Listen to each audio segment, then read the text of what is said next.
Okay, welcome everybody. It's great to see you. We have 3 classes left, so just thinking of what to do during that time.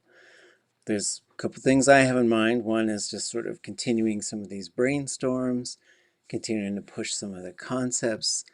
And so when we talk about like methods and materials for Indigenous language teaching, I think the other thing that needs to accompany that is what kind of changes do we need to make, right? And so when I think of creating change, I think of it at 3 different levels usually. So individuals and families, like we have to get folks to speak the language. We have to get folks to live with the language. We have to do all kinds of stuff. And that comes down to a lot of work to make the resources all available and get enough people to make the choice to use our languages. That's at the individual level. And it's complicated. It has to do, there's a lot of trauma, there's a lot of pain, there's a lot of people busy. Some people can't afford to do all these different things. And so just sort of thinking about those processes, like, and what kinds of things do need to change. And some of that is, well, most folks don't have resources, so we need to get them the resources. Other things could be, well, we don't seem to value our languages anymore, so we need to think about ways to get folks to value the languages. So they're all interconnected, but I think strategically sort of figuring out what changes you can make at each point is important. Then also at the Meso, so there's micro, meso, and macro. So we go tiny kind, medium kind, big kind, little cup of coffee, big cup, medium cup of coffee, big cup of coffee. And so at the medium level, we're looking at what kind of changes need to be made within institutions, whether those are Indigenous or not, and then also within our communities, within our region. So for example, let's put street signs in the language. Let's make sure that folks can speak the language. So I went to pick up stuff from the school, and I was like, I need to pick up my kids' work from school, and they said, okay, what's their Tlingit names? And so then they use their Tlingit names. So that was pretty fun. Yeah, naming all the schools. I think you could put Tlingit names onto all the schools, and then also don't, like, I'm all in favor of like replacing the names, but anyways, so that's sort of the mid-level stuff. And then also, what can we do with our Indigenous organizations so that they are ensuring that they're truly being supportive of language use? I know people who have worked for Indigenous organizations who were told not to speak their Indigenous language at work. And so things need to shift, and things can and should shift. And then, but these are sort of at that level, like what kinds of changes, and then how do we make those changes? Do we know folks who are delegates? Do we know folks who are on the board of directors? Can we figure out what so this is all related to language policy, right? So planning and policy, those things go hand in hand.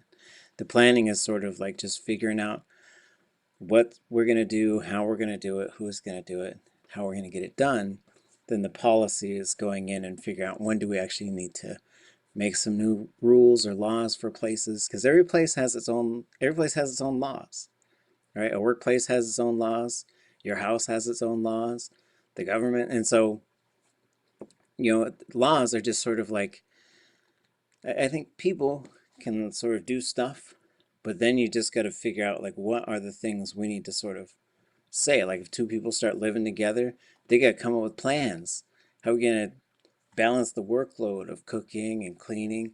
How are we going to take care of like the money and who pays for what? And that's a whole bunch of stuff, and you figure out what the laws are. And if someone breaks them, then then you got to fight. And so and then the larger the group of people you still have, it's all just this set of like rules, and following these rules or breaking the rules. So then the other thing we can do from there is sort of look at the big level. What are the state changes that need to be made? What are the federal changes that need to be made? And so some of these, like someone, I was on the phone today with a representative, and they said, well, what do we need to do?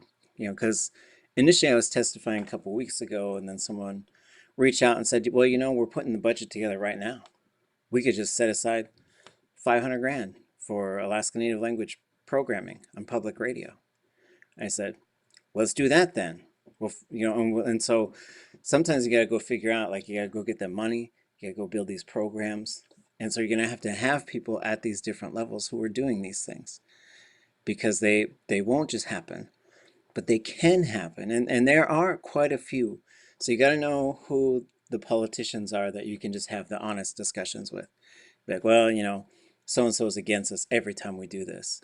Or, you know, should this go to the Alaska Native Language Preservation and Advisory Council, or should this money go to public radio? And then you got to say, okay, well, some people are against increasing funding to public radio, but there's actually a lot of people who are against funding for Alaska Native programs. And, you know, and so you just got to figure out, like, is it time to have the fight? Because we can have the fight. But that involves, like, going there, testifying. So how do you testify? Let's say if you were going to testify to a committee, uh, let's say, okay, here's my task. It's just purely a fictional scenario, but I want you to tell me how you're going to get ready. Okay, so we are going to pitch the idea of forming a statewide school board for Alaska Native language schools and programs.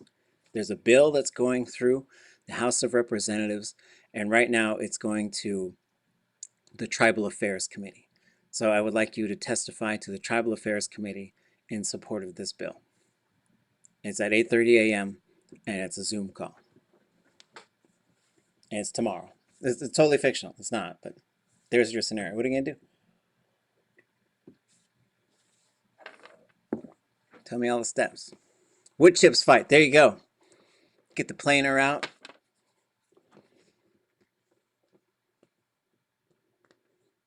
Probably put together what you're going to say, right? I mean, plan it out. Go in with the dukes up. Yeah. So for when I do this type of stuff, I try and figure who all is testifying. Do I know folks who are testifying? What are you gonna say? Oh, okay. What are you gonna say? Okay. I'll say this other thing, right? So when we did this with the languages bill, we had an elder who was giving them, tugging on the heartstrings. This is how hard it was when I went to school. And I went through these things. We cry. We still cry about this. Then I was hitting them with the facts, and just sort of saying, don't, everyone will remember. We will make sure that people remember. So I want to scare people and just say, if you're racist, like, we're gonna put you on blast. Right? So that was kind of my goal. And then we had some other folks who did other things, including someone named Paul Berg, who was an educator. I think he retired and moved to the East Coast. Lived here for a long time. Super, super amazing person. Studied Tlingit for a little while. Worked with Yupik school districts. Worked in the Juneau area. Trained teachers. He was at Pine Ridge when it was going down with the American Indian movement and the FBI. Like gunfire. That stuff's crazy. If you don't know that story, that stuff's crazy. Um, the reservation at that time was a pretty intense place, and for a lot of reasons. So um, let me just sort of take a divergent path here. What is the American Indian movement? Somebody tell me that. And we'll go back to testifying.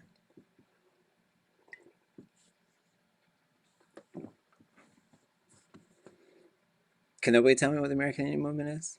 Is this thing working? Hello? I don't know how to encapsulate all of it, but it's it was a movement for to fight for Indigenous rights. And they did multiple things, right? They occupied Alcatraz Island in San Francisco, and then also held land in Pine Ridge Reservation. And yeah. Yeah. I don't know what. Yeah, Marched on the White House. Or Yeah. not the White yeah, House. they did What was all it? kinds of really awesome things. They occupied the Bureau of Indian Affairs offices. They were Was this even. after, Oh, go ahead. oh, sorry.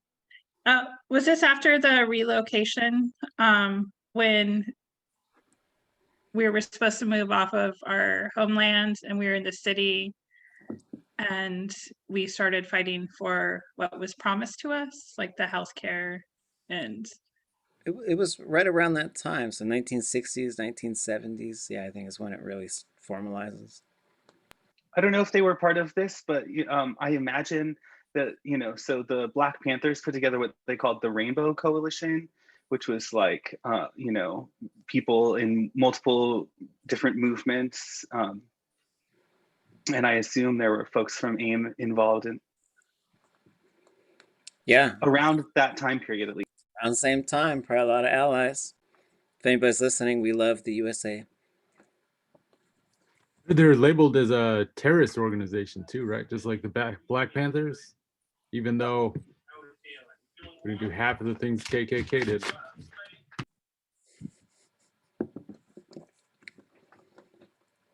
Yep. Gosh, are you gonna say something? No, I was just saying, even as recently as uh, in Minneapolis, within the last couple of years, during some of the riots and civil disobedience, there was the AIM offices were seen protecting some of the interests in small business of like Native American owned businesses, I think, or something like that. Didn't they Yeah. also start a school? It was called like, I swear they started a school, or folks who were related to the AIM folks started a school. Because the Black Panthers also started a school anyway. Yes, and there were school programs, and so the origins of the American Indian movement go back to Minneapolis, and we should sort of say Dante Wright was shot and murdered by the police just the other day. Like, while another trial is going on about police murdering an unarmed black man, and they can't even make it through one trial of murdering an unarmed black man before murdering another one. Uh, Police are in desperate need of absolute total rebuild and reform. If you study the origins of the police and the history of their relationships with people of color and communities of color, it's time for something totally different, like absolutely 100% different. You cannot fix that thing. And you can make that argument for education as well, which is coming back to language revitalization. How on earth do we make enough sweeping changes to have something different? And yeah, you can't just sort of make some adjustments. So the American Indian movement was formed to protect Native American people from the police because you had police brutality. People have told me in Juneau, when they were growing up, sexual assault was extremely out of control, still is, but was more than likely much worse for Native American women in the community of Juneau. And you couldn't call the police because they would come and do that exact same thing. They would sexually assault people. There was violence. There was all kinds of stuff. Um, we were at we had a community meeting probably 6 years ago, maybe, and we sort of went to these small groups or pairs. I can't remember what the activity was. We were supposed to share something, and there was a lady who I was paired up with, and she said, "Yeah, I live in these apartments downtown, and there's this older Native couple, and they didn't live there, and they're there. They're having a hard time." I think she was being very polite. I think they were intoxicated, and that's what she was communicating. And she said to them, "Well, do you want me to get you some help? Do you want me to call for help?" And they said, "Yeah." So she called the police, and the police came and took them outside and beat the hell out of them. And so I said, "Yeah, of course they did." And then I sort of did one of these things where I said something, and I didn't really think about it till after I said it. I said, "I don't call the police to come where I am just because I'm scared, because I know these stories. I know about them beating up indigenous peoples and killing indigenous peoples." And I said, I call the police when I'm like, "Hey, there's this thing over there and I'm leaving. Hey, there's this thing off the road and I'm leaving." And so, like, when we think about these things and what these things were built up for, there's the bad dog, is just thinking about like how to, and the institutions, right? So the institutions, and if we go on and on, but we go back to Minneapolis, we go back to the American Indian movement. Not everybody is for it. There's a lot of people who are from that area, the Great Plains, you know, North Dakota, South Dakota, Minneapolis. Lots of folks I talked to when I was going to college there. Some of them loved the American Indian movement because of what it did. It brought so much attention to Native American peoples, and probably was one of the major factors in a lot of landmark legislation.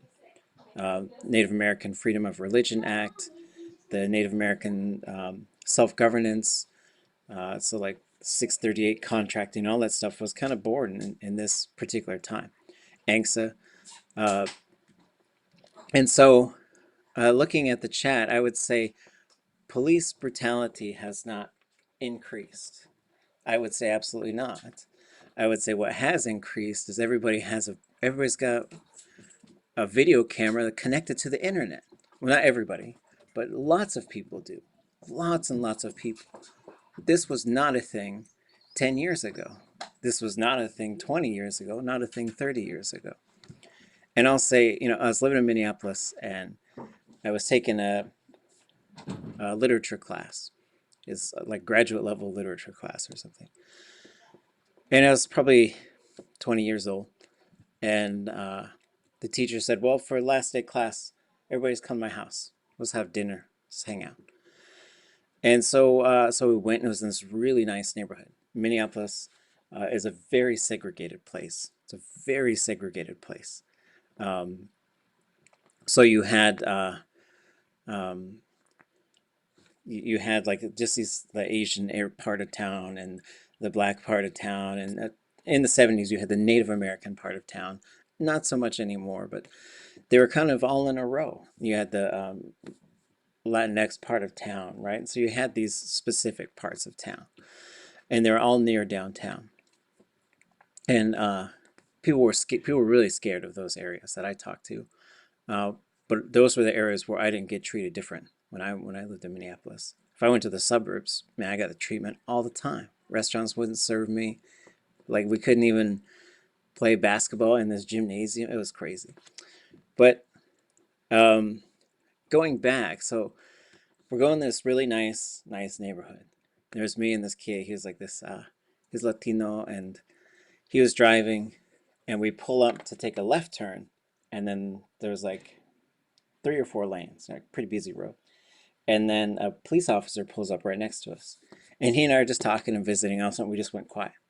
We just went quiet, and then the police officer drove off when the light changed, and I just said, "Man, that was so scary. That was crazy, terrifying." And he's like, "Yeah." It's like, "Yeah, I don't want to be here." And you know, and we could connect. We could connect on that. And I told my uncle, who's white, I told him about it, and he says, "What's the big deal? It's the police." I was like, yeah, it's not a big deal for you, but they stop people like me. They stop people of color, and they mess around with them."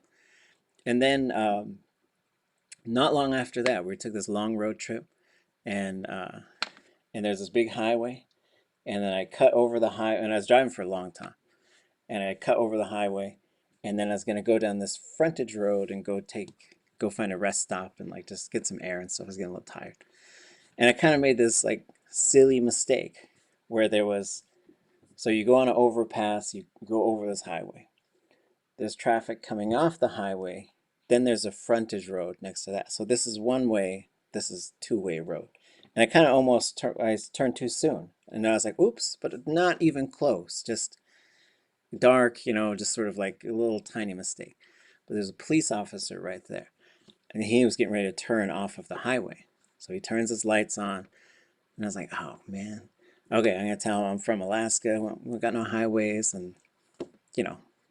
But we're trying to make a plan, right? Because I think for other people, they'd probably just say, oh, little mistake. But don't worry about it. You know, it's not like you went down the road. You didn't hit anybody. You didn't come close to hitting anybody. So I was like, hey, sorry, I'm from Alaska. We don't got no overpass. We ain't got nothing like that. We did in Anchorage, but He probably wouldn't know that. I don't know. And so it's not going well. Like I could just feel it. I could just feel it. This is trouble. This is trouble. And I'm here. My auntie's right there. So we're Haida and Tlingit people. And my brother's right there, and then my uncle's back on the other side. Dark, old, junky little car. It's a junky little car. And then he says, "Is this your car?" And I said, "No, it's my uncle's car." So he leans forward. He's like, "Hi," and he goes, and it was like somebody just turned the nice switch, just turned it right to 110%. Even the way he's like, "Oh, okay, sir. Well, yeah, you take it easy." And then he's like kind of teasing me now, like, "You take it easy now." And I was just like, "Craig, man, I'm so glad you're white." I was like, I don't know what happened. Probably be like beat up or dead. And so, but these are realities. These are realities, and it affects us. It affects us, and it affects us trying to create change in education. And I go off about this stuff sometimes because, like, our job is to affect change. And our job is to affect change at a wide variety of levels. But you've got to do so in a very strategic way, or else you're just going to flail all over the place. And you're also not going to be effective, and you're going to get frustrated, and you're going to, it's tough. It's tough work. But as you sort of go and you talk about, you got to be ready for these chances. What if someone asks you, okay, what should we do? What should we do? You got to be ready, because I do think there's enough of a majority right now in the Alaska legislature that if you really showed them a plan, this is what we do. It's how we get out of this whole mess with languages. It's how we get to a safe place. At least it gives us a chance. I think they'll do it. But you got to be strategic about these things. So you're going to write down what you have to say. Now, let's say you've written down what you have to say. And did anybody have a thought? I kind of went for a Oh, well, I mean, I guess back to if we're talking about testifying, what I like to do is like have some take notes of other people's testimony and what they're saying, and like take bullet points of that and be like, okay, I need to address that in my testimony, and make sure, that like you sort of have I like to keep to like a little tally mark thing that's like how many have testified in favor of or against, and then you just keep tally of like, what it's looking like, because that, those sort of numbers do affect their thinking. If they get a whole lot of yeses, they're more likely to say yes to a thing. Yeah, absolutely. And so let's just say you decide there's public testimony on a bill. How long are you going to talk? What do you think? Less than 5 minutes. Usually they have like, a time limit. Like they're like, you got 3 minutes because we have so many people signed up to testify. And you should practice. You should practice what you can do in 3 minutes. Unless you've done this stuff before, unless you're just like, I'm ready. Roll camera, let's go, 3 minutes, right? But I would say practice. Just look at it, start a timer. Say the thing, read the thing, right? And figure out like, and don't write so much stuff that you got to get there and be like, okay, according to this test in 1972, that we know that, and so you just got to like, you just start to make yourself sweat too hard. But then you got to boil it down to these fine points. Make sure that you got your tools nice and sharp when you go to sit down in that chair. What else do you need to do? Yeah, make strategy for when you get nervous. Yeah, definitely don't talk too fast. Mm-hmm.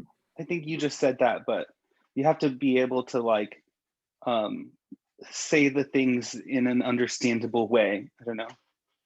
Yeah, we don't be too jargony, I guess.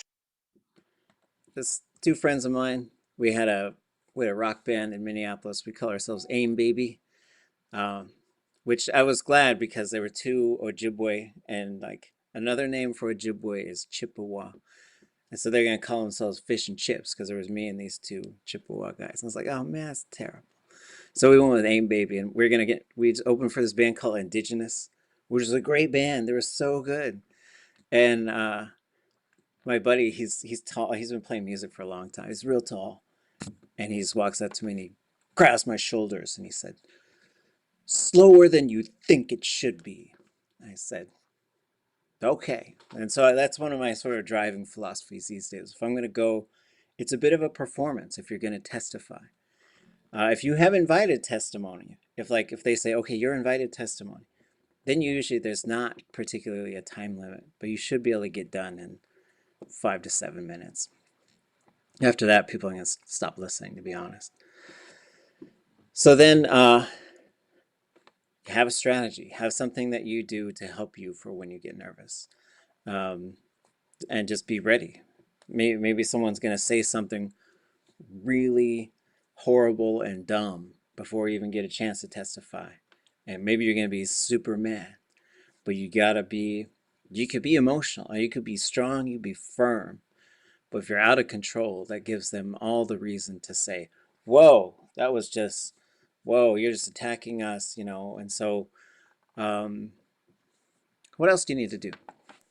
I think it's important to know who the members of the committee are and who's the chair, because I don't know if sometimes those people, like, have personal relationships with them, like, if depending on, I guess, your experience with legislators, you might know the better or worse, but sometimes like, I think of, like, one of my high school teachers is a legislator now, and so, like, she's always really nice to me, and if I were to go testify on something in her committee, then I would expect her to ask me follow-up questions, or to want to know more about what I'm saying, I guess. Yep. So protocols, like, understand, look at the members, look at where they're from, look at some of their tendencies if you can, so that you're ready. You might have some that you think are gonna ask you some pretty tough questions, or are gonna be really against what you're trying to do, and you should know that going in. As soon as you sit down, the very first words should be, "Good morning. My name is René," whatever your name, this is my example. "My name is René Lance Twitchell." That's an X with an underline, apostrophe, UNEI, and I'm here representing myself, speaking in favor of this bill. That's how you should always start, or else they'll interrupt you, because if you write this long, dramatic introduction, they'll say, "Could you state your name for the record?" And that's just the process. So understand the process. Come right in, your name, I'm representing myself, and then go. And then, I say elevate them. Say honorable representatives in this great state and this great body, and put them up high, and just say, because of that, I have these expectations. I think we should be doing much better than this. And then if someone asks you a question, it's pretty good practice to say through the chair and then to answer their question. It's a bit of these, you gotta understand the protocols of these different things. But anything else? I always think it's a good idea to send it to somebody that knows more on the subject than you do, that your testimony is about. So, because you might be saying something that you're not really meaning to say, you think you're trying to say something, but it comes out different. You're like, oh, good point, So it's always good to just have, just read that through and get the advice of somebody. So. Yeah. And yeah, if it's in person, again, these days it's all Zoom. But yeah, if it's in person, get there early and try to find parking. Like the first time I ever had to test, did I tell you guys this? The first time I ever testified? Yeah, okay. Yeah, So you're talking about when you're late, huh? yeah, well, the truck was sliding down the freaking road, and so yeah. And yeah, don't eat a lot of cheese. But yeah, don't drink like a big old carbonated thing. It's gonna make you burp the whole time you're out there. Well, I But think cheese or dairy, dairy can give, like, and it's like a real thing. It's funny, but it's like they do that for theater too. So it's like, don't eat a lot of dairy because your mouth gets like it dries out and then becomes like gooey with dairy. And you're like, what'd you eat? And you're like, yogurt. And you're like, huge mistake. You know, so yeah, so that was a real thing. It's funny though too. I like to make sure and say like what district I vote in when I'm introducing myself, so that, you know, if my representative is there, they know, I guess. And then I just had another thought, but I forgot. That's a great point. And like related to that, always tie it to something bigger than yourself. Like whatever you're trying to say, like really try and make the bold statement, but also present, just say, this is what we need to do. And so, Yeah, that's the other thing that I thought of is like what you just said, but like be sure to clearly state your position on the issue.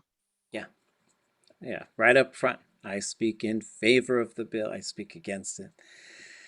And then, you know, there was one time, like we were trying to get the emergency declaration passed. And then there was one, I was invited to give testimony, but I couldn't make it. I had something else. And there was someone there that I knew pretty well who was working in a representative's office, and she was the one who was inviting me to stuff. And she started texting me and saying, oh man, this one senator is just, he is really against this. You should hear the things he's saying. Oh, this is so terrible. And so, you know, I texted her back right away and I said, okay, I need you to accurately summarize everything he's saying and then send it to me. And so, so then my testimony when I went the next time and he was in the committee was to tear his entire argument to pieces. Like I wanted to just annihilate it. That was my plan. And so she gave me she did wonderful work summarizing the major things that he said. So I went in first, like wrote something that would totally just destroy his argument because it was stupid. It was built upon racism, and so that was easy to destroy. Not that racism is, but an argument based on racism. And then I looked up his district, and they were down to one speaker of that language from the district that he represented. So I made sure to put that in there too, to say, you know what, you got a lot of things to say, but the language that you are in charge of the district that you represent, of this place where you were raised, has one speaker left. And so for you to speak against this, I think is a horrible representation of your region and will contribute to increased language death, specifically in this place where you've been elected to do your work. And then I went in and just kind of ripped his argument apart, right? But I didn't, and I never said his name. I just said, the senator who said this, the senator who said this, and the senator who said this. And, and you know, and I never looked at him because it was too much. I just couldn't look at him. I would usually just pick a point on the floor if I'm gonna get mad.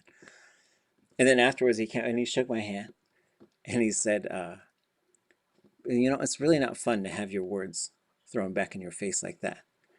And he said, but you did a good job. And I said, well, use better words. Then I don't have to throw them back. So it was pretty fun. But yeah, it is not an indigenous process. It is not. It is something that you're going to have to gear yourself up for. But at the same time, I sat right next to Selena Everson, Kaseich.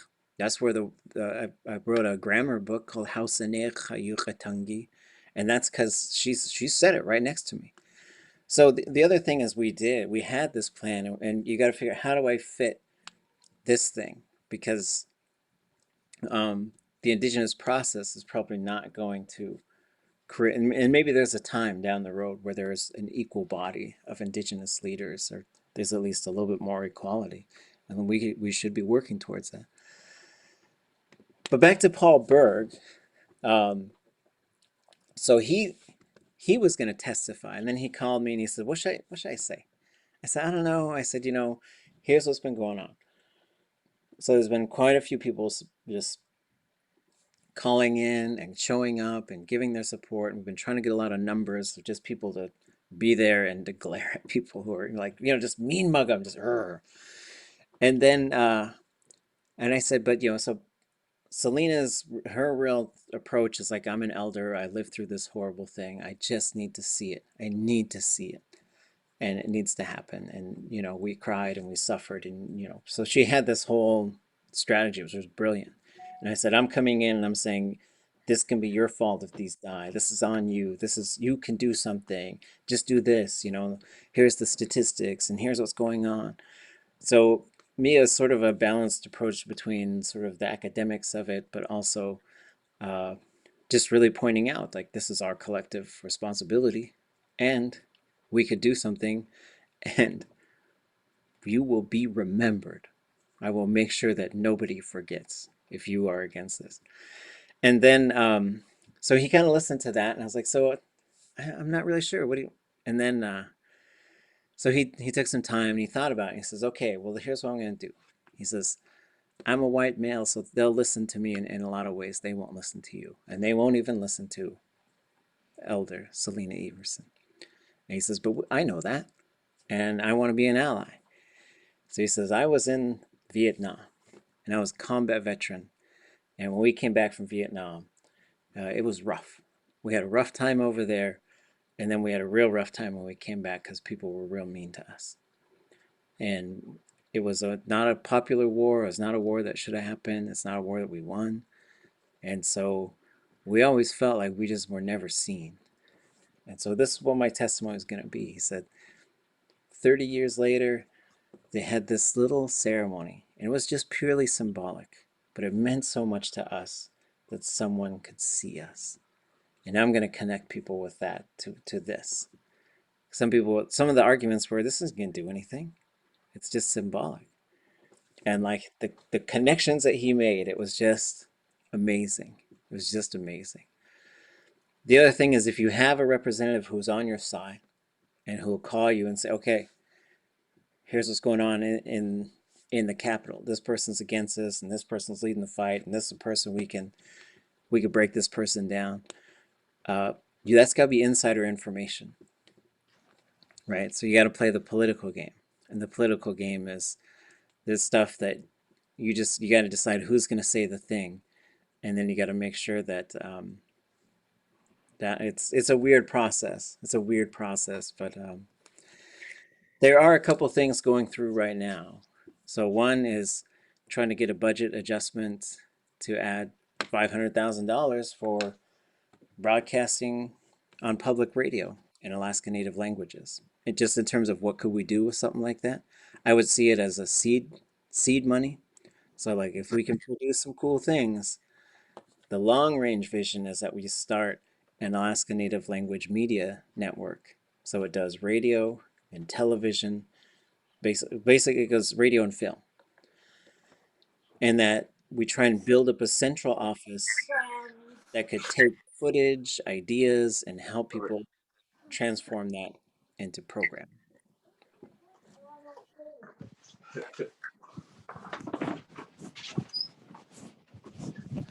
We got any thoughts? I can't remember One what Ketchikan's radio, but I used to fly down there pretty often, and every time I went down there, they'd have Tlingit, Haida, and Tsimshian on the radio, like a phrase. They'd say it all in English after, but they would one of the languages and then in English. And I was like, man, are we doing that up here? But I know I heard some on the radio here, but theirs was like pretty consistent. Yeah, right. So part of it is going to be just, what do you hear on the regular, and then also what could the particular programming be? So Hawaii, they have Oiwi TV that was born out of their language revitalization movement. Maori have Maori TV. Gaelic has programming on BBC. They have whole like soap operas and stuff, like all in Gaelic. It's way cool. So yeah, I think just in terms of like the envisioning this stuff and figuring out how to build it, and then how to just continue to create content. I mean, it'd be great. Back on giving testimony, one thing that I've done before, it's not exactly like legit, but like if one person gets there before everyone else, they just sign everyone up. And because what can happen sometimes is like that the people who you don't want to talk end up getting more airtime than the people who you do want to talk. And so like if you show up first and you don't see a bunch of people who you know need to speak, then and you know who are going to be there, then just sign everyone up. Right. Yeah, absolutely. And then know how. And then you can like swap spots too, right? Like if I get called, but you know, it's like taken a long time and there's an elder who needs to speak, I can give my spot to that elder, you know, and not speak that day or whatever, you know. Yeah. Absolutely. So yeah, strategize as a group so that you're also, if someone's good at bringing up particular points, use them to bring up those particular points. And then celebrate if you're victorious, but then realize like some of these are uh, changes in substance alone. Like you've got to do the structural change. I think the symbolic change opens the door for structural change. But I think it's very easy to feel like you've made structural change when you've made symbolic change. And what does that mean? It means like the title is different or the way it looks is different, but the way it functions has not really changed. And so now we've been moving on to the functional and the systemic institutional changes. So some of those aren't, some of them are laws, but some of them are just other things like getting in behavior changes. Anyone else have a thought?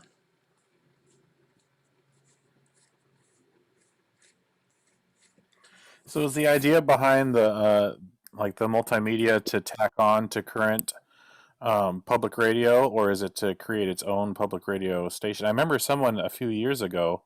I worked for the radio station for almost a decade, public radio here, and one of our interns was paid through Tlingit and Haida, and his dream was to put up a Tlingit radio station. And he had interned for us for 6 months or something, and I don't remember what happened to it. I think he wanted all of his to be online and through podcasts and creating media through the internet, but I don't remember what happened to it. Yeah, I guess my vision would be that we're using existing things, and so it'll probably be sort of earmarked specifically for increasing funding for public radio broadcasting. And so, but for now, I think that's the way to go. But then I would see developing maybe not a whole like maybe there's a long range goal of developing like OEV TV is like an online television station. They certainly have dedicated channels in Hawaii. Uh, and maybe that's the route, but I think just the way things are these days, I would say an internet TV station and sort of basically podcast, radio show kind of presence. And then, but utilizing existing public radio and public television as the broadcasting medium.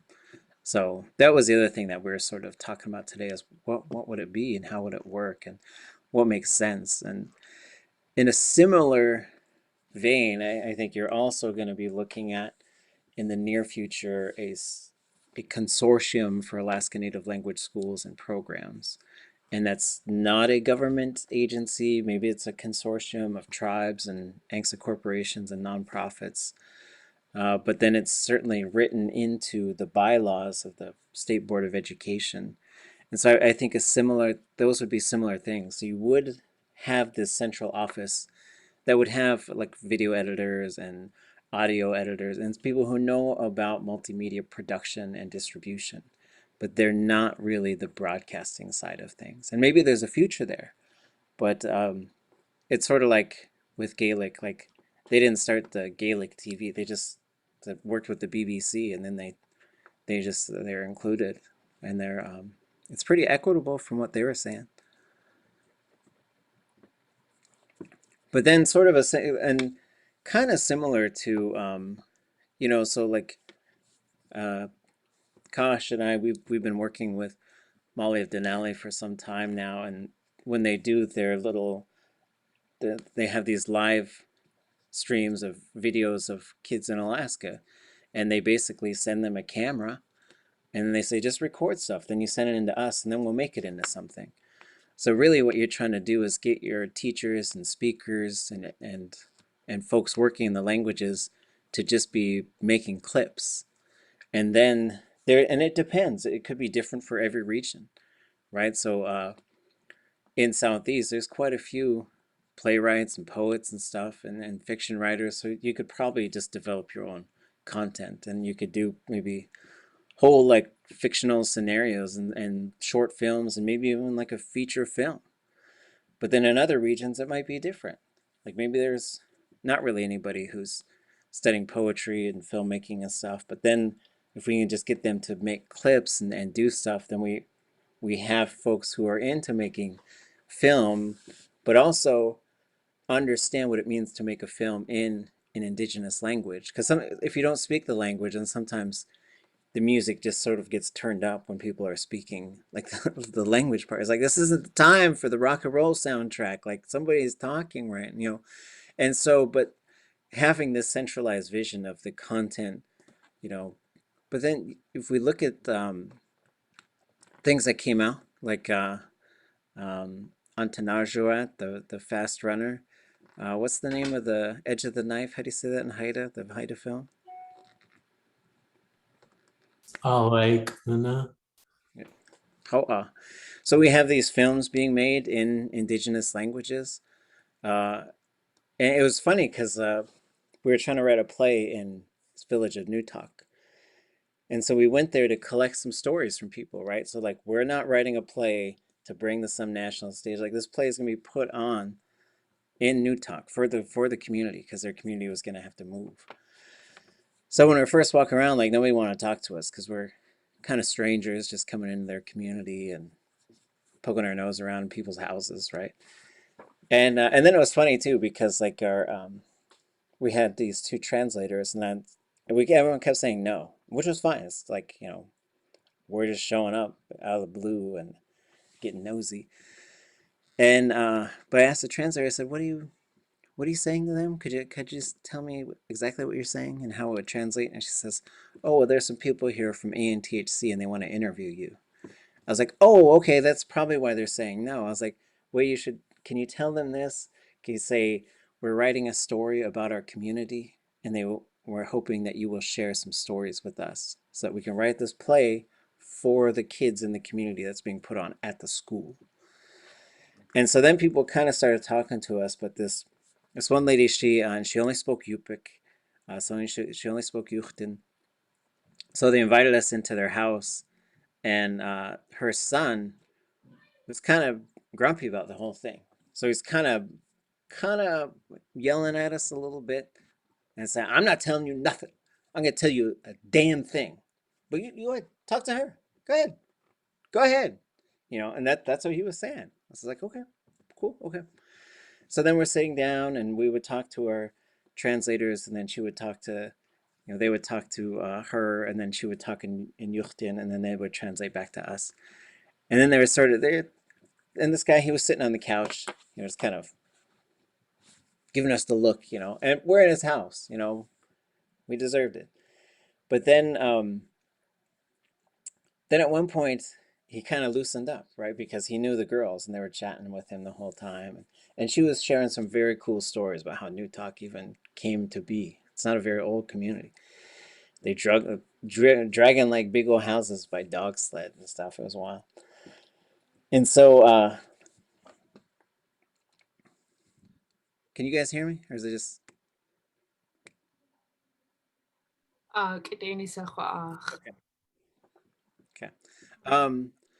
And so, so anyway, so he starts kind of warming up a little bit, and he starts talking to us about the Fast Runner film. He's like, "You see that movie?" I was like, "Yeah, it's great. Oh, it's amazing." And he said that movie's supposed to be all like no contact, no Cossacks, no white people, just the Inuit. And it's supposed to be all in their language. He says, and I can't speak their language, but I could follow it. I could follow what they're saying. He says, and I caught it. They used two English words. There's two English words in that movie. I was like, what? You could catch that? So then I told him about this movie called what's it called? Magnificent Seven. Did y'all catch, those of you who can speak some Tlingit, did you catch when he spoke Tlingit in that movie? Martin Sandsmeyer said, white woman food is for dogs. Well, there was two parts, right? So when he introduces himself, he says, "My name is," and so he says that part in Tlingit, right? And I was just, I was at the movie theater here in Juneau, and I was like, "Oh, he spoke Tlingit," and I had this like little single tear moment, because it's like a big movie, right? And then yeah, so then he had some dog food, or no, they gave him food, and then he throws it, or he just pushes it away from himself. And what the subtitles said were, uh, "It's like dog food" or something like that. But what he actually said was "Tuk-chan." So he said, "White woman stink butt," and then he pushed the thing, and so then I just started laughing, and Mariah's there, and she said, "That's not what he said," and so. But he and we connected on that, right? So we connected, and then he started talking to us, and we all started talking. And he brought out the halibut and the seal oil and everything. Um, Anyways, it's kind of all over the place. Oh yeah, there's Kosh. You want to tell us about this upcoming performance? Yeah, so Perseverance Theater is doing a performance this weekend, actually for the next couple of weekends, and each night starting tomorrow with Martin Sensmeyer. It's all on Zoom, and it's a script called White Rabbit, Red Rabbit, and the actor doesn't know anything about the script or what it's about, or you can't read it. So I haven't read it at all. And then you go on Zoom and you perform it live. And so Martin Sensmeyer goes Friday, and I go Saturday. And there's a number of different actors going for the next couple of weeks. Wow. Thanks. And sheesh. So check it out. Backing up in the chat, the College of Alaska Native Languages does not require a legislative bill, but it requires authorization from the Board of Regents and from Faculty Alliance. So those are the two places, and then probably the chancellors, which would be going through the Board of Regents. And so that is moving.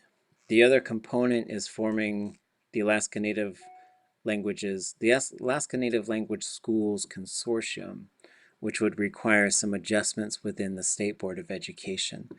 A bill would help, but it's not really needed. And so the other thing too is like, do you need a law from the legislature to do that? Do you need to adjust the statutes? And if you don't, then go transform the institutions. And so, but the institutional transformation, like going back to the Alaska Native Brotherhood and Alaska Native Sisterhood, one of their primary practices was to look at something and say, what are the governing documents? And let's figure out how to change them. So you should know how to write a law. You should know, or at least you should know the basic processes and who to partner with to do so, right? And so partnering with a representative or a senator is good stuff. Sometimes it's messy, hard work, but usually they'll put legal teams on it and staff, and they'll figure out the things that need to be done. And they'll also usually they talk with each other, and they'll figure out like what's the path to make this thing go forward. Yeah, and then talking also about funding, I see that in the chat as well. So language program funding and language program execution, like these are really important things. So one, someone is going to have to become the administrator of the program, whatever it is, whether it's a community language program, whether it's within the tribe, whether it's within a school. Someone's going to have to deal with the paperwork and keeping stuff going to get funding, going to keep things, someone's going to have to be that CEO type of role. And you have to figure out who that person is. And so whoever that person is, like they're the ones who are going to go find federal funding, state funding, foundation funding, and what's that last one called? Anybody remember what it's called? When you go get money from individuals? Philanthropy, philanthropic ventures. So that's where, so basically, if you're going to get federal funding, you got to learn how to write grants. And the grant writing process through the federal government is a little bit different than with other agencies. The state government, it's sometimes grants, but it's more like you're going to try and get the legislature to allocate specific amounts of money. But it's going to be a similar process. You identify the problem, you reverse the problem, you write you say what you're going to do and when you're going to do it, and you say how much everything's going to cost. The last thing is usually you'll say what will be produced, and then sometimes how will the effectiveness be assessed. Those are usually your main components of some sort of funding application. If you move into the state government, then sometimes you're trying to sort of get a direct allocation from a legislator, which is you're going to be doing the similar type of thing, but it's more like, let me tell you why, and then they'll go and start doing that work. Then there's private funding, which varies. Some of them have their own application process. Rasmussen Foundation, Alaska Humanities Forum, which is state funded, right? So it's a state grant agency. But if you were going to get funding from the Mellon Foundation, the Luce Foundation, the Gates Foundation, so usually you got to sort of go find the process. And sometimes it is, you're writing an application, you're doing stuff. But if you start to become a functional enough program, then, like, I think I shared this with you folks, the folks from the Hokulea, when we went to the San Francisco area for this program, we were all hanging out together and they said, oh, we got to go to dinner with this, like, billionaire. I was like, what? How do I get to go to dinner with billionaires and sell them my ideas? Because then it's just sort of, but it comes down to this same thing, like coming back to this 3 minutes. Could you tell me what you're trying to do in 3 minutes? And this is important. This is really, and it's not necessarily an indigenous process to be able to do that. But this comes down to the elevator pitch. You never know. Like I've been to events where I was talking to someone and I realized they represent someone, who had a lot of money. I'm not a fan of billionaires. I don't think there should be any billionaires, but if you're going to try and go after foundation money, then it's a little bit of a different process. Then on the other side is like, who you? Who's your organization? Are you guys a tribe, a nonprofit? You're gonna have to figure out all that stuff. If you're a school, do you need to establish a nonprofit organization? And it's tough in Alaska. You got 229 tribes. That's maybe about 220 more than we might need. I don't know. Maybe we only needed 10. Maybe we only needed 15. I don't know. There's 23 languages. Maybe there should just be 23 tribes. But we got 229 tribes, about 250 ANCSA village corporations, and 13 ANCSA regional corporations, and a whole bunch of nonprofits, and a whole bunch of other things, right? And it's not a weakness, but you're going to have to pull all these things together. You can't get in a canoe and everybody just paddles any old way, any old direction. So in terms of pulling those things together and having some unity, because I would probably venture to guess, over the past 30 years in Southeast Alaska, you're looking at billions of dollars. Probably, maybe $1 billion, I don't know. It's got to be millions and millions that have come in specifically for our languages. And look where we are. If you really look where we are, it might not have been money well spent all the time. But that doesn't mean it should stop. But then if we're looking at these structural foundational changes, how do we make more speakers? How do we make our languages the languages of power and use? Yeah, a nonprofit, like, so let me tell you folks about this. In 2000 and 6, I was working for the organized village of Kasan. We had a guy named, his name, I think his name was Leonard. I can't remember his name. Dang it.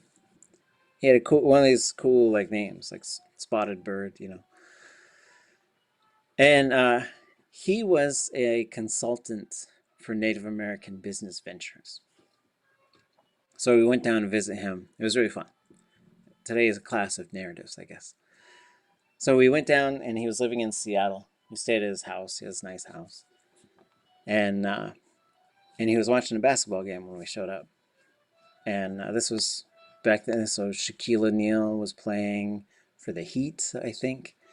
And the Sonics were still playing in Seattle.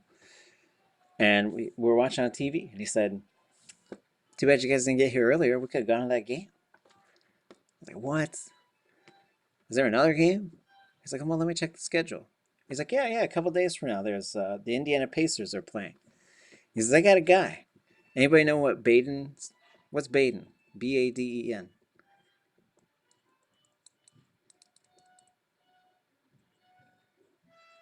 Baden Sports? Anybody know? Baden. I see it on basketballs. That's all They I make know. basketballs, right? Basketballs, volleyballs, right? So he knew this guy. This way said, I think I remember it right, that he knew the owner of that company who had retired. So he created Baden Sports that makes those basketballs and a whole bunch of them. Every gym in Alaska has these. So it seems like, anyways, or that, or Wilson, or Spalding. So like, he was a Japanese guy. His name was Yoshi, and he had started that company, and then he had retired, and he just became a guy who gets sporting event tickets for business people. And yeah, like Skoda Sports, right? And so he says, "Let me call my friend. He'll get his tickets." So he called his friend, and it was so fun because we didn't have to pay for it. We just got like this amazing treatment. And Yoshi came, shook our hand. He says, "Here," and he gives us these bags of like swag, so this Sonics shirt and a program and magnets and all kinds of cool stuff. And he says, "Any sporting event you want to go to, anything, let me know." And that was the year the Seahawks went to the Super Bowl and lost. I think they lost to the Steelers or something. And so they were doing really good, and it was getting near the playoffs. So I was like, "Seahawks, playoffs?" He said, "Let me see what I can do." And he got us the tickets. We ended up going back. So anyway, so we go to this basketball game, and the Indiana had this player named Ron Artest, who was a pretty crazy basketball player. And he would always like hurt people, and he was changed his name to Meta World Peace, and he was a really wild person. And it was funny because everyone was like going boom, boom, defense, like they were doing this cheer, right? And so I go boom, boom, Artest, right? And just having fun. I was just yelling at Ron Artest the whole time. It was so much fun. So then the group of us, we flew over to Nebraska. We met with the Ho-Chunk tribe of Nebraska. And I think Lawrence, he wanted to show us this thing that they had built. So here's what they built. And it's a different situation. Tribes down in the lower 48 are different, but I think this is the model. So they have the tribe and the tribal council, and that makes all the big decisions. They establish the culture of all the programs, and they also just sort of, they're on the top of the charts of everything. Then they started a nonprofit corporation whose job was to write and manage grants. From the perspective of someone who works in languages, this is what happens. You got a community, you got like, maybe if you're lucky, you got 4 people who are really working on the language stuff.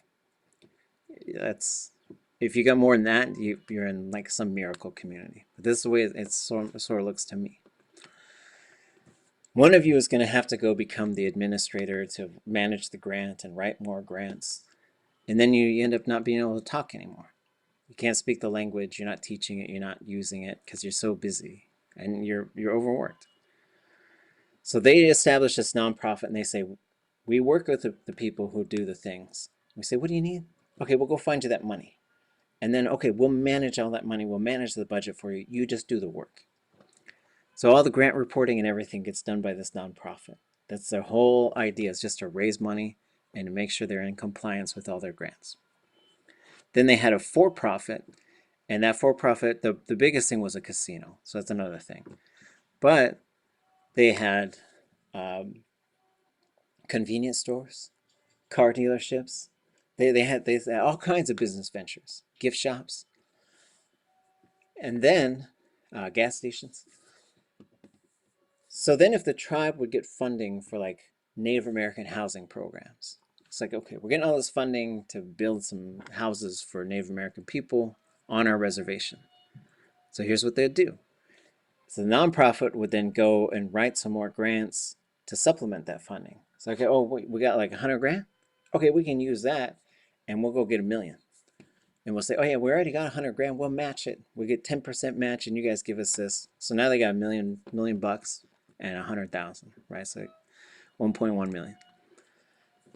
Then they'll go to the for-profit arm and they'll start a company that builds houses. And then they'll hire their own people, right? So like the money comes in and it does not leave. So as far as how does this relate to a language revitalization program? I think it does, because I think you could develop potentially, like, could you get everybody on the same page? I don't know, but it'd be great. Because then you had a central office that did all the fundraising projects, sort of they work with it and they say, okay, what are the projects we're trying to do? What do we need to do? What are we missing? Okay, we'll go find the money to go do that. And we'll give you the money, you guys go do that.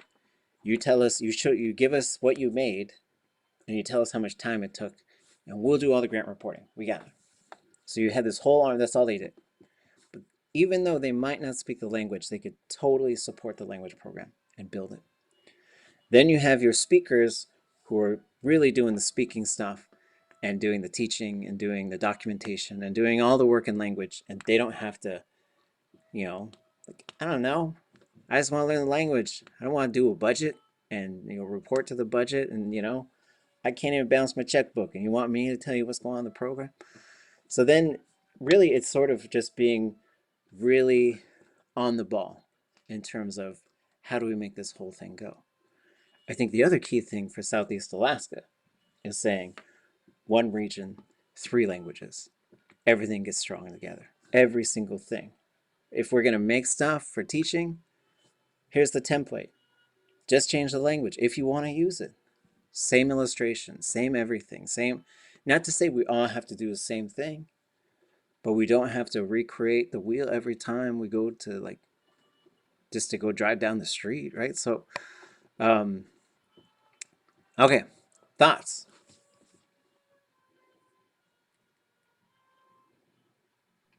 Do the non-profit and for-profit arms have to be like bound to each other in some way?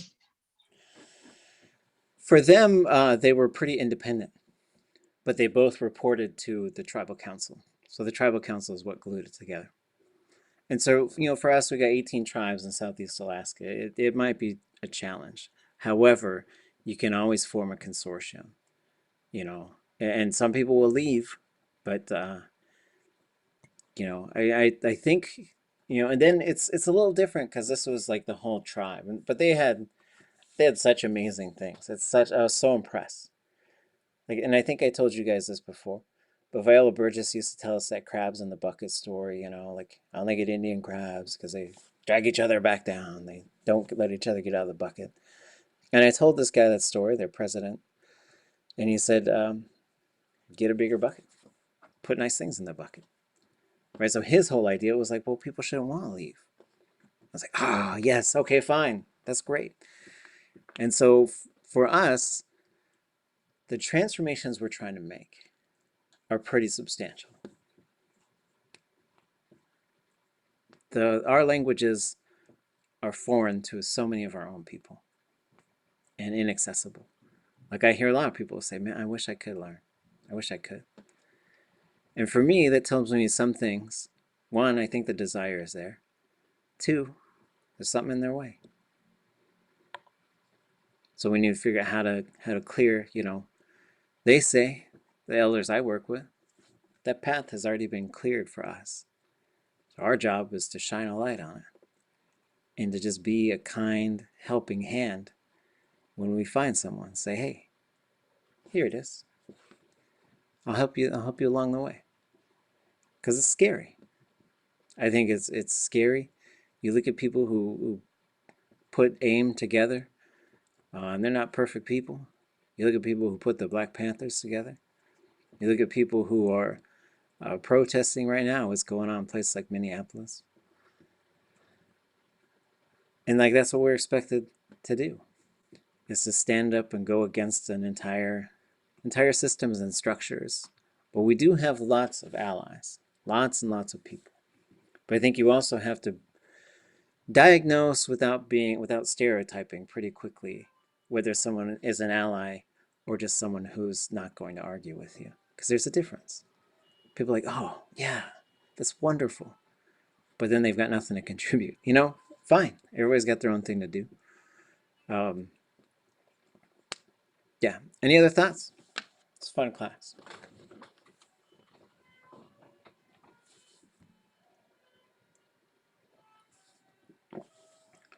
So I'd like to talk for a little bit about getting us to our end goal. So there's a couple things I was thinking about. And let me show you folks something. Let's see.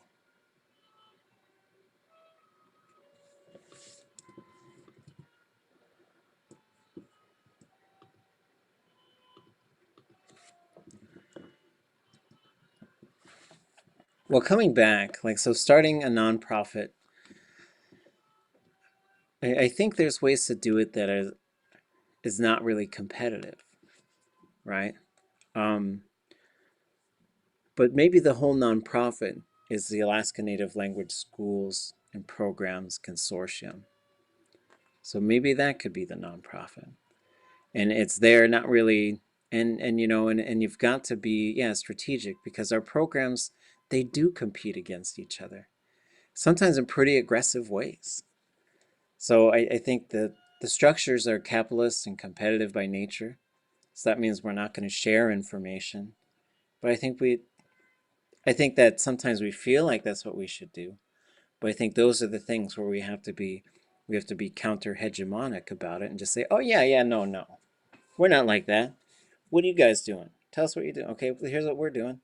Oh, yeah, there's this pot of money. We're going to go for that. What are you guys going to go for? You can go for that too? Okay. Because, maybe they're only going to pick 20 projects per year.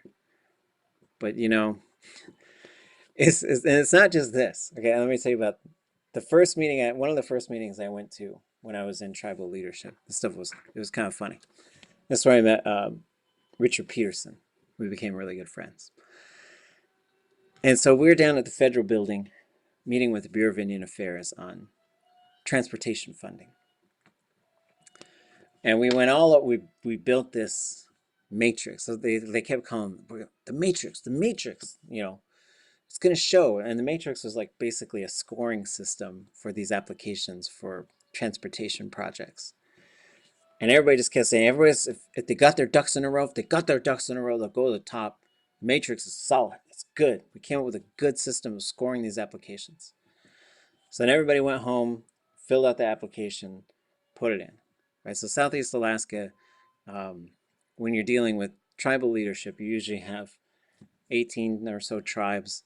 2 of them are Haida, 16 of them are Tlingit, and then Metlakatla is usually kind of doing their own thing because they're a reserve.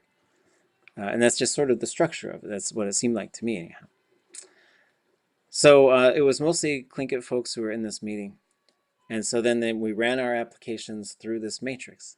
And they just were saying all day the day before, matrix is great. Got your ducks in a row. Best application goes to the top.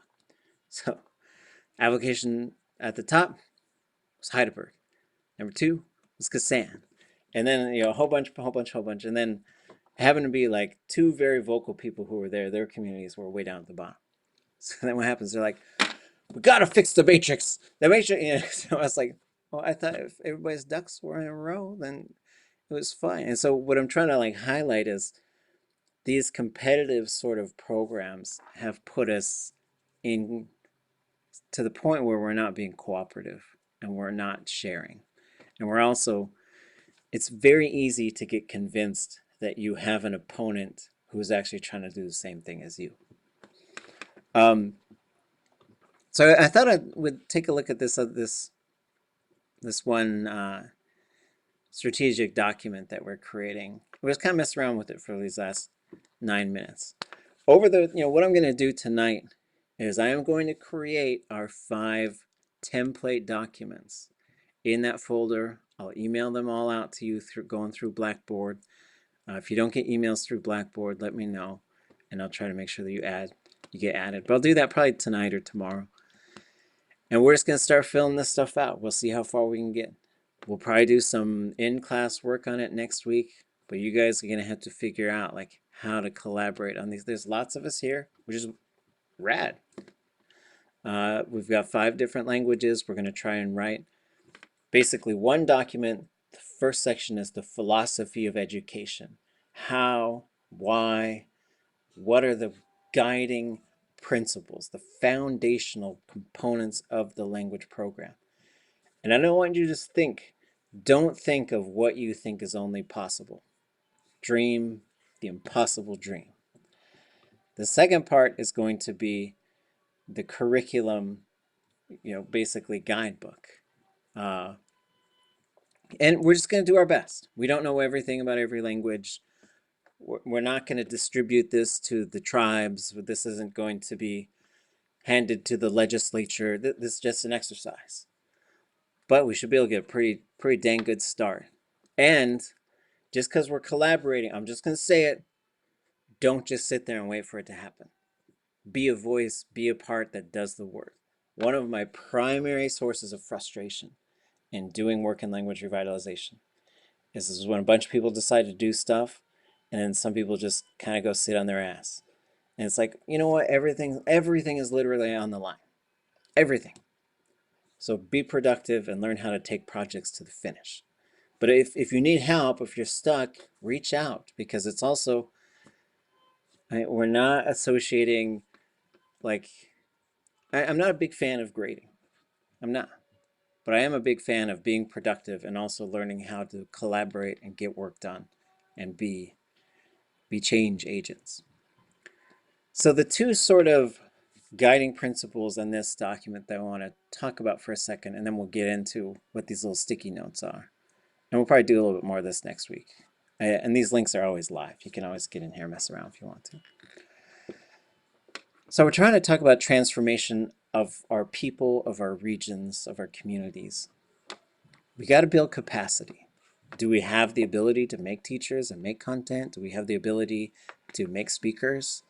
If not, what do we need? We need someone to become the grant writer. Do we need this nonprofit? Do we need this, and you got to envision this thing, and someone's going to have to build it. We're going to have to collaborate. Documenting the language. Do you have videos? Do you have audio? Are you making stuff now? How many speakers you got left? Are you working with them? Can people access that stuff, or is it like some secret society? Education. Are we teaching it? And are we effectively teaching it? And are we always thinking about how we could teach it? And are we making speakers? Then language use. Is it the language of communication? And how do we get there? So those are sort of my 4 pillars that I'm thinking of in that realm. The others are sort of types of immersion. There's a whole bunch of people who use this word immersion. And I want us to be really clear. I think you can ascend up to language medium education. I think that's the top. That's the height. What that means is you are using the language to teach content. If we're talking about the Tsimshian language, Somalgach, then you are teaching everything to the kids through that language. So I think you start as the language as a subject. Hey, I'm going to teach you Tlingit. You're going to learn Tlingit here. Let's keep learning Tlingit. Let's keep trying to learn Tlingit. Then you get to second language education, where it's sort of like, oh, okay, we're going to use the language and we're going to become speakers. Because this, for me, this is like, okay, in our school, we do Tlingit half an hour every day. That's not going to get it done. But that is a start. If you wanted to move up, then you say, okay, well, we're going to be doing 2 hours every day, and we're going to make sure everybody's learning how to speak, and we're producing speakers. Then you can move up to dual language education, which says there's a lot of ways to do this, but one of the fundamental ways would be, well, in the morning, we speak our indigenous language only, and then after lunch, we speak English. But there's got to be a dedicated, significant, equal part of the time that's spent entirely in the target language. And then the pinnacle is language medium education. It's like, yeah, you come here, but you better speak this language everywhere, everywhere. At the Navajo, the kids got to put a hat on if they want to speak English. And they got to get permission first. So, okay. So then the other day, we sort of laid out these different realms where we're going to be teaching people. Preschool children and families, elementary school and families, junior high school and families, high school and families, adults in college and families, community learning, silent speakers. These are kind of our main groups that we're going to be targeting to become speakers of our languages, right?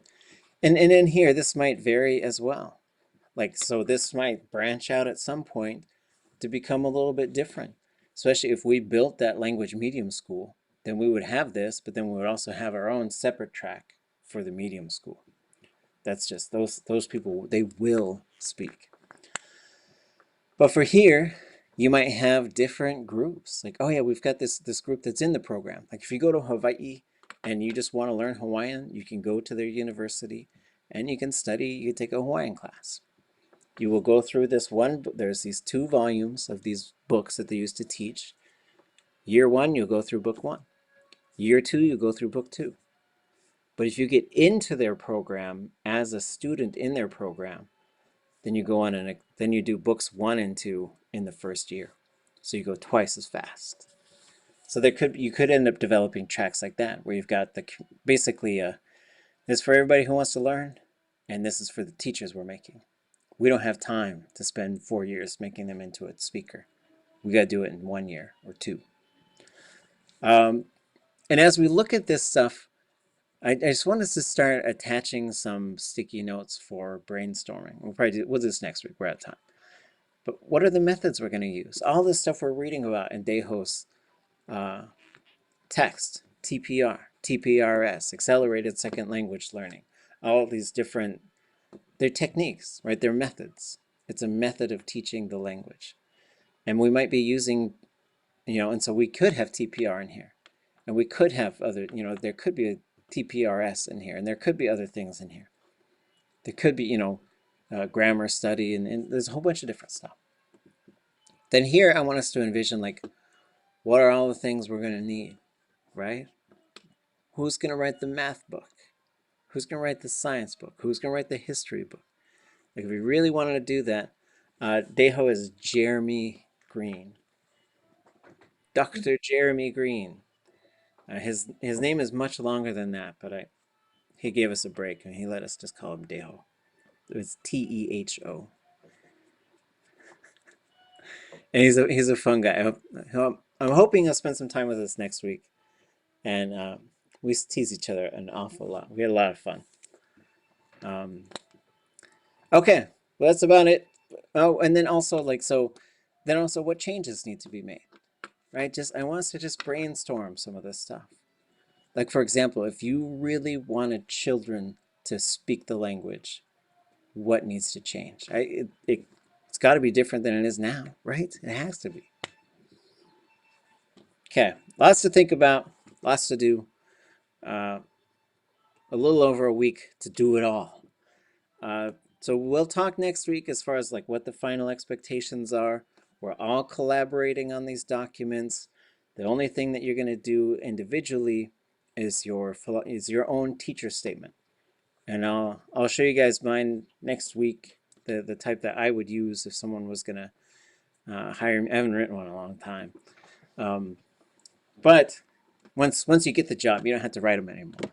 But these are the things that are also good to revisit as well. Who were you as a teacher? What are your basic philosophies and how do you do the thing? So thanks, folks. You guys are awesome. See you next week. Cheers. Cheese. Cheese. Okay. Is bye.